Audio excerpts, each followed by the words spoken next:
Good morning student. आज हम पढ़ेंगे अध्याय 4 ऊष्मा पाठ प्रश्नोत्तर। पहला क्वेश्चन है, प्रयोगशाला तापमापी तथा डॉक्टरी थर्मामीटर के बीच में समानता और अंतर। कि दोनों के बीच में क्या समानता है और क्या अंतर है। समानता है अपन ने पढ़ा था, दोनों तापमापी में समान आंतरिक व्यास की कांच की नली होती है। दूसरा अंतर है, दोनों तापमापी का उपयोग तापमापन में किया जाता है। यानी प्रयोगशाला तापमापी का उपयोग वस्तुओं का तापमापन में किया जाता है और डॉक्टरी तापमापी का उपयोग शरीर का ताप मापने में किया जाता है।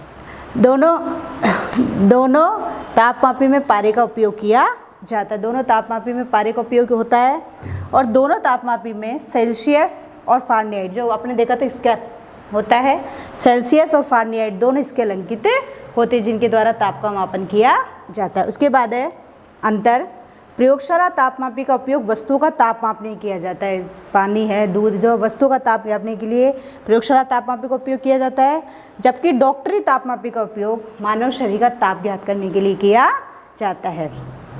डॉक्टरी तापमापी का परास होता है 35 डिग्री सेल्सियस से 42 डिग्री सेल्सियस होता है, जबकि प्रयोगशाला तापमापी का परास होता है -10 डिग्री सेल्सियस से 110 डिग्री सेल्सियस होता है। तो ये है समानता और ये है दोनों तापमापी में अंतर। उसके बाद नेक्स्ट क्वेश्चन है, ऊष्मा चालक तथा ऊष्मारोधी प्रत्येक के 2 उदाहरण दीजिए। अपन ने पढ़ा था ऊष्मा चालक क्या होते हैं, जिनमें ऊष्मा का प्रवाह आसानी से हो जाता है, वो कहलाते हैं ऊष्मा चालक पदार्थ। वो उदाहरण एल्युमिनियम, कॉपर तथा आयरन। और दूसरा है ऊष्मारोधी, वे पदार्थ जिनमें ऊष्मा का प्रवाह आसानी से नहीं होता, उन्हें हम कहते हैं ऊष्मारोधी पदार्थ। इसके उदाहरण है प्लास्टिक तथा लकड़ी। तीसरा क्वेश्चन है,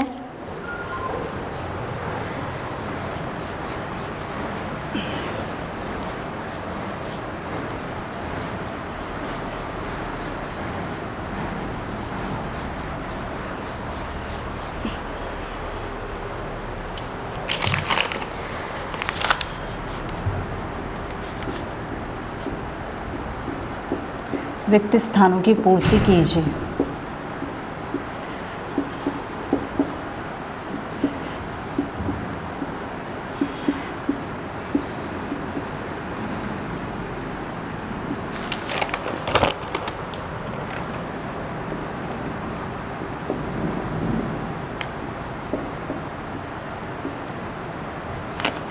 कोई वस्तु कितनी गर्म है।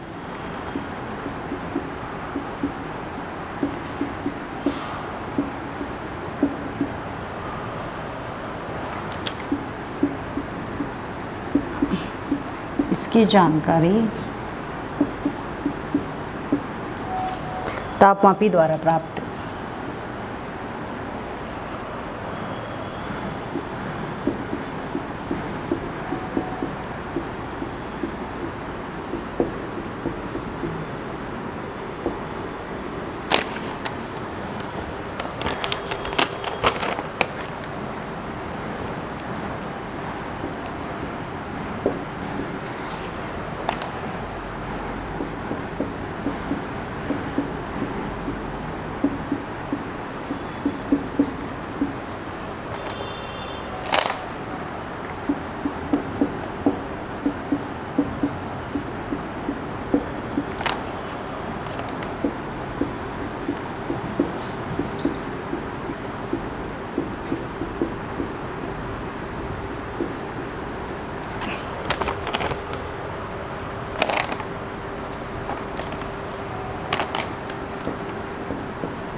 इसमें स्थानांतरण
नेक्स्ट क्वेश्चन है, रिक्त स्थानों की पूर्ति कीजिए। कोई वस्तु कितनी गर्म है इसकी जानकारी हमें किसके द्वारा प्राप्त होती है?